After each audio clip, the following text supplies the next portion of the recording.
안녕하십니까. 반갑습니다.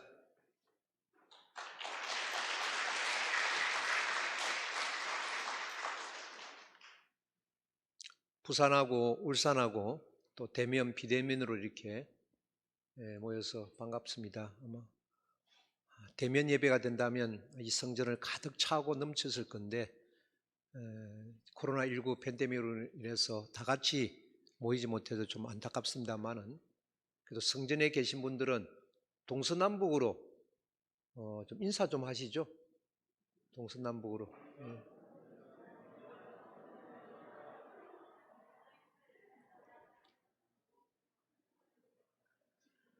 특히 바로 옆에 앉아 계신 분한테는 이런 말을 한마디 했으면 좋겠습니다. 제 옆에 앉아 주셔서 너무 감사합니다.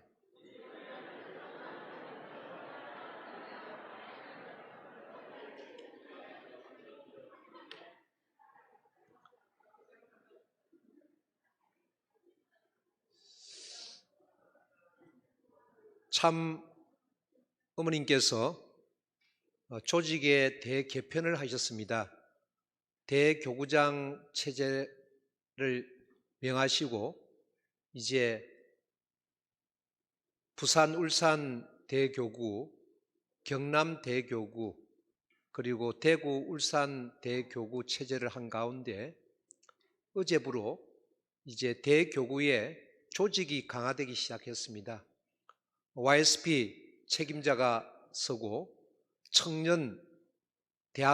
청년교회 목회자가 세워지고 UPF 지부장이 또 새롭게 유임되고 또 채워지고 그런 가운데 이제 대교구를 강화시키려고 이제 준비를 하고 있고 또 원로 목회자에도 또 이렇게 새롭게 임명이 되어졌습니다. 그래서 대교구 속에 원로 목사회 그러니까 원로 목사회 중심인데 이젠 사회 사람들까지 다 이렇게 포함시켜야 되기 때문에 원로회라는 이름을 가지고 이제 정착이 됐습니다. 지금까지는 아벨적인 지도자 중심 삼고 원로 목회자회 퇴직하신 원로 목사님들을 중심으로 됐는데 이제 원로회라는 이름을 가지고 국가복귀에 일익을 담당할 수 있는 입장이 되어졌고요. 그 다음에 YSP 그리고 UPF 가정연합 모든 조직체제가 어제부로 이제 정리가 되어졌습니다. 차후에 조직 개편에 대한 세부적인 또 책임과 또 나갈 방향성에 대해서는 또 설명할 기회가 있으리라고 생각을 하게 됩니다. 그만큼 참 어머님께서 교회 실세화와 그리고 국가 복귀에 대한 사명과 역할에 대해서 너무나 잘 알고 계십니다. 오늘 아마 부산교회는 잘 아시겠지만 부산교회도 입구부터 이제 모든 환경이 정비가 되었습니다. 이 말은 무슨 말이냐면 1층을 지금까지는 효정 카페 중심이었다면 이제 전도 체제로 완전히 전환한다는 말이죠. 모든 것을 전도 중심적인 교회로 가겠다는 환경 정비가 되어졌고 교회 여기 2층, 3층은 모든 조직체들이 다 들어와 있습니다. 지구본부란 조직체가 있지만은 새롭게 되어지고 부산교회도 또 인사이동, 목회자 인사이동이 시작되어졌고 그래서 하나하나 이제 교회가 변화가 되고 있다는 것을 아시고 기도하시고 정성 들으시면 너무나 감사드리겠습니다. 저는 성경 말씀 중에서 구약에서 두 분의 선지자를 참 존경합니다. 한 분의 선지자는 이사야, 한 분의 선지자는 엘리야. 그래서 두 분이 어떤 신앙생활을 했는가에 대해서 항상 관심을 가지고 있습니다. 이사야서는 66장으로 되어 있습니다. 66장으로 되어 있는데 성경하고 똑같습니다. 성경에 보면 구약 성경이 39권으로 되어 있고 신약 성경이 27권으로 되어 있습니다.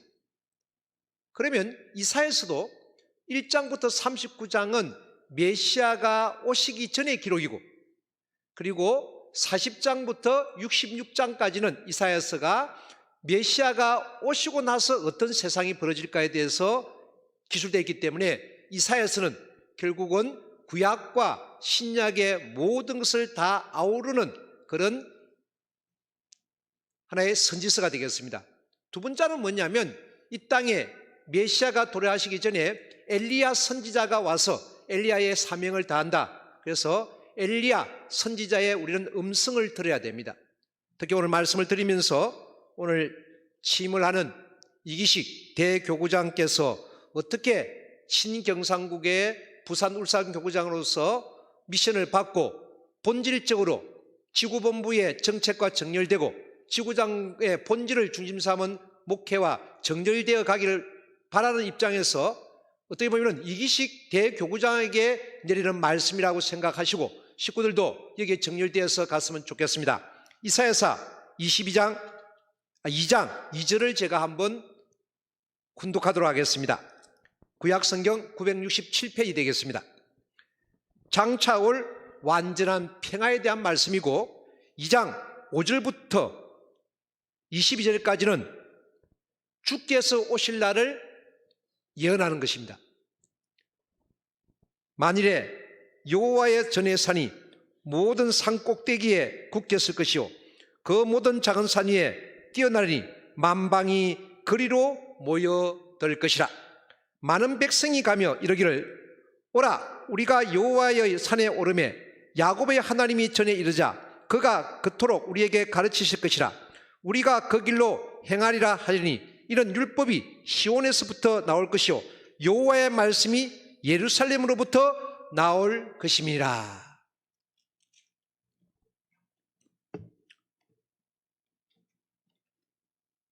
시간을 줄이기 위해서 원고에 충실해서 말씀을 드리도록 하겠습니다. 제가 서두에 말씀드린 것처럼 이 말씀은 취임하는 이기식 대교구장께서 울산, 부산 교구를 어떻게 운영하고 또 식구들을 지도하고 또 식구들은 이기식 교구장이 운영하는 그 목회 철학을 가지고 어떻게 정렬되어 갈 것인가에 대해서 함께 생각하고 함께 마음속에 결단할 수 있는 시간이 되기를 바라면서 원고를 이렇게 훈독하는 것으로 설교를 하겠습니다. 이스라엘의 역사의 중심에는 성전이 있었습니다. 이 성전은 하나님이 거하시는 곳, 하나님이 임재하는 곳입니다. 이스라엘 백성들은 이곳에 모여서 하나님께 예배드리고 찬양과 경배와 영광을 올렸습니다. 출애굽에서 광야 시대로부터 다윗 시대까지는 성막이 세워져서 이곳에서 하나님께 제사가 드려졌고 솔로몬 왕 때는 성전이 지어져서 그 이후로 이 성전이 예배의 중심이 되어졌습니다. 성전이 파괴되고 이스라엘 백성들이 온 세계에 흩어져 살게 된 그 후로는 해당이 중심이 되어 예배를 드렸고 오순절 성령 강림 이후에는 교회가 탄생해서 모든 믿는 사람의 신앙 중심이 바로 교회가 되게 된 것입니다. 기독교가 마침내 거대한 로마를 무너뜨렸습니다. 콘스탄틴 대제가 313년 기독교를 공인함으로써 교회는 더 이상 박해를 받지 않고 종교의 자유를 누릴 수 있었습니다. 로마 교회는 수많은 박해 속에서도 성장하여 200년에 이미 로마 인구의 20%를 상회하는 22만 명을 넘어섰습니다. 주 300년에 로마 제국의 기독교는 로마 제국 전체 인구의 10.5%에 달하는 630만이 되었고 350년에는 56.5%인 3,400만 명에 이르렀습니다. 이처럼 기독교가 로마 제국을 무너뜨릴 수 있던 결정적인 이유는 무엇일까? 바로 가정교회의 선교입니다. 처음 예루살렘에서 시작한 가정교회는 미약하기 거의 없었습니다. 그러나 한 세기 동안 바울과 그의 동력자들이 보였던 가정교회 선교 네 가지는 로마 제국의 무릎을 꿇게 하였습니다. 결국은 기독교가 국가 종교가 되는 것입니다. 어떻게 국가 종교가 되었는가?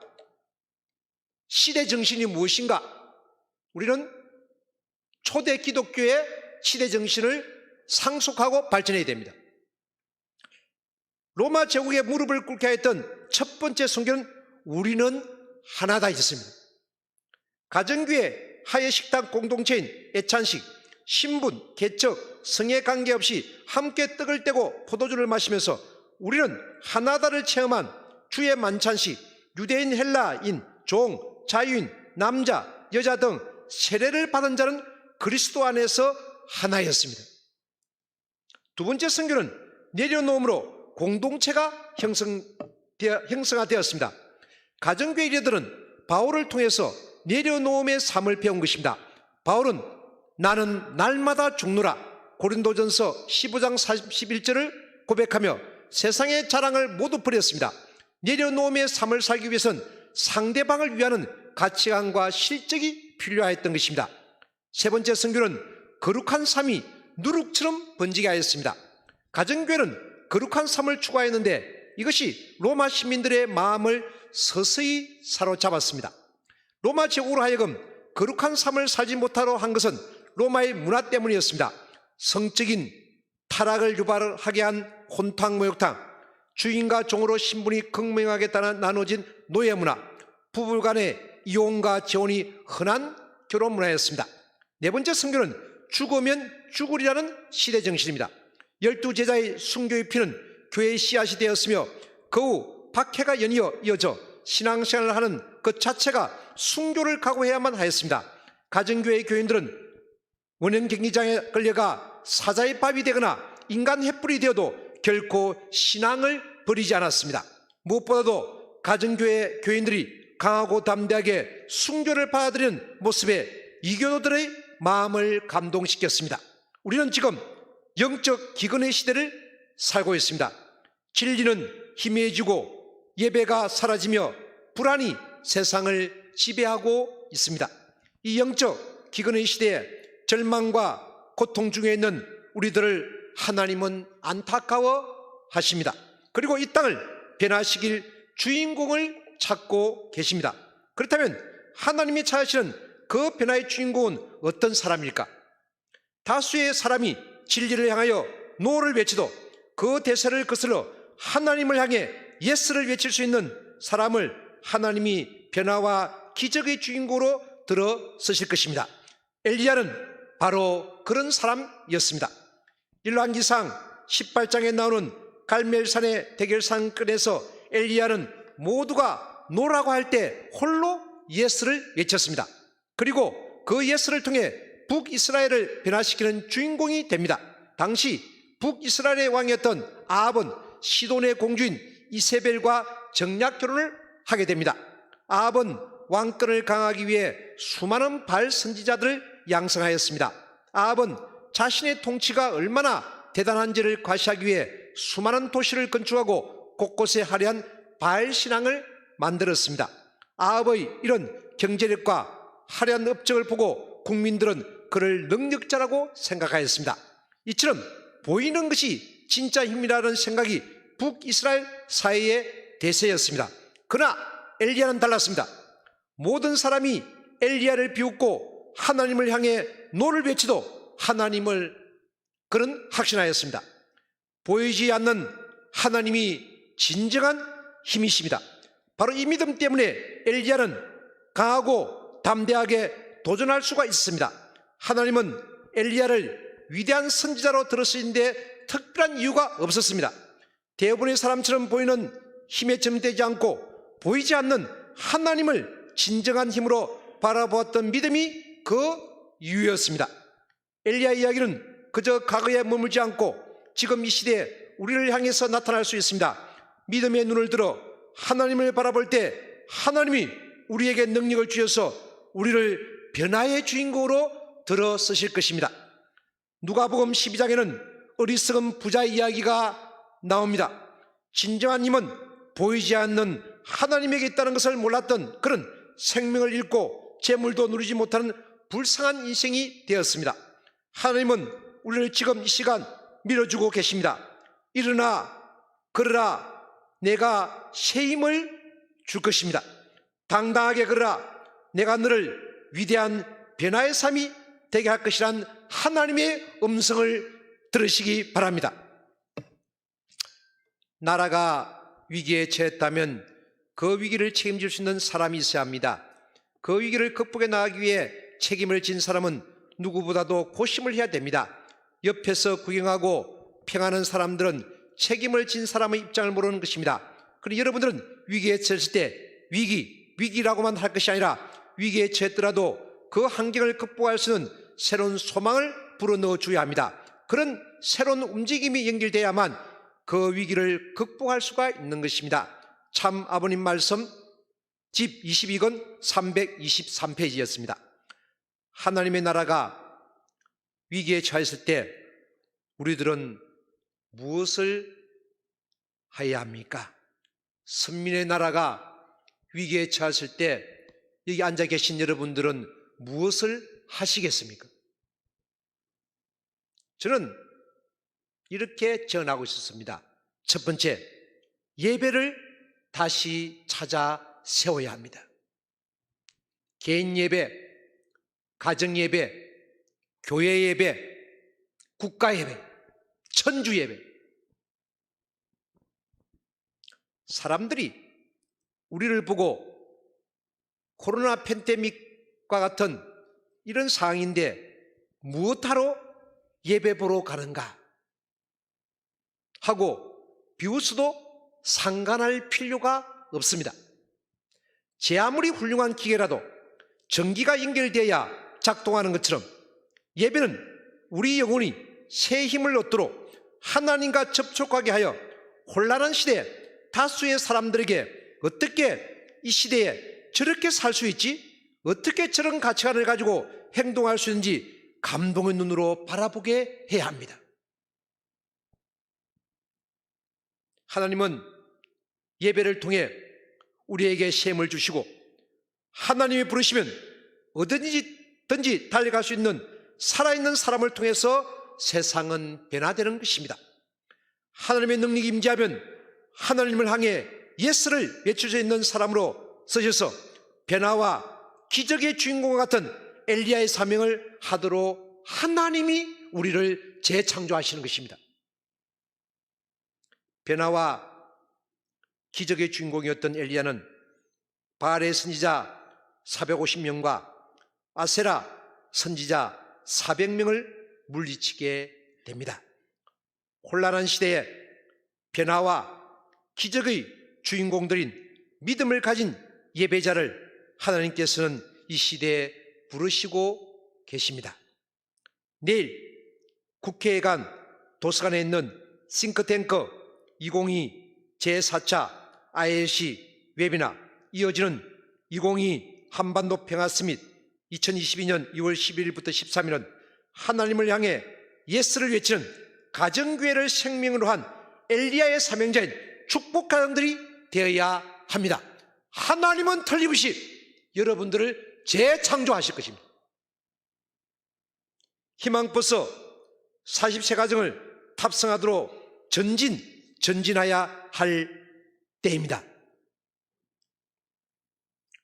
내일 국회 도서관에서 있는 싱크탱크 2022 제4차 ILC 웨비나 홍보 영상 22분짜리를 잠깐 보시고 제가 말씀을 또 이어가도록 하겠습니다. 영상 좀 부탁드리겠습니다.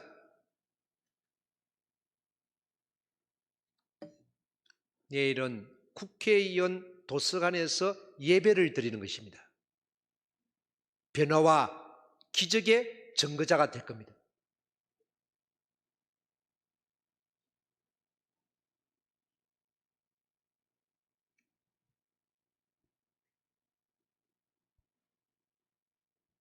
준비 안 됐습니까?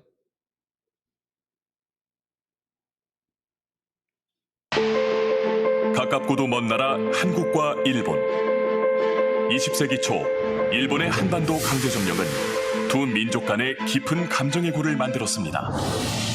그러나 오랜 역사를 들여다보면 갈등보다 평화의 시기가 더 길었던 두 나라. 1607년부터 1811년까지 조선에서 파견한 외교사절을 일본 막부는 조선통신사로 칭하며 신의를 나누었고 국가 재정의 3분의 1을 들여 환영하는 등 우호 교류의 역사를 남겼습니다.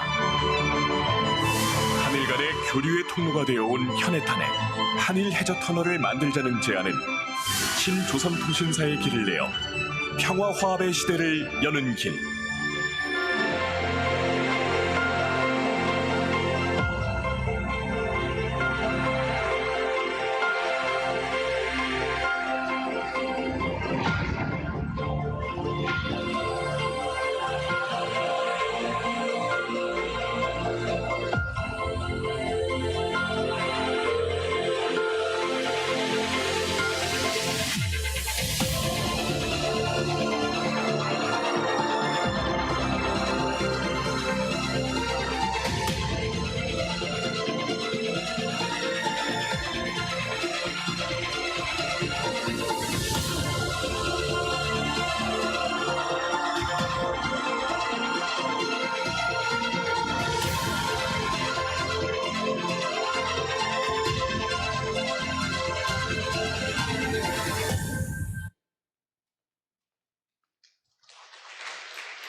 작년 5월 23일 참어머님께서 바로 이 자리에서 모림절을 선포하시고 한국과 일본의 양국 최고 지도자들에게 교육해라.